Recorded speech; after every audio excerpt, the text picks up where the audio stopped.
High বন্ধুরা, তো দিন দিন যা গরম পড়ছে এতে তো রান্না বান্না করার ইচ্ছেটাই চলে যাচ্ছে। আর আমার বরের তো তড়িঝুত করে রান্না বান্না না করে দিলে পরে হবেই না, একদম ভুরু কুঁচকে যাবে। তো তার জন্যই মা সকাল সকাল তড়িঝুত করে রান্না বান্নাগুলো করে নিচ্ছে। এগুলো আমার সবই বরের আবদারের রান্না। তার চলো দেখিয়ে দিই আজকে তোমাদের কি কি রান্না হচ্ছে।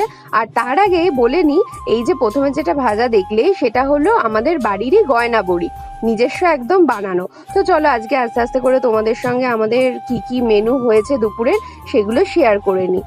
তো প্রথমেই হচ্ছে ভাত, তার সঙ্গে রয়েছে গয়না বড়ি ভাজা, আর তারপরে রয়েছে আলু ভাজা, আর তারপরে রয়েছে একটু স্যালাড, আর তার সঙ্গে রয়েছে পটলের দোরমা আর মাছের ঝাল, আর তার সঙ্গে রয়েছে চিংড়ি মাছের টক।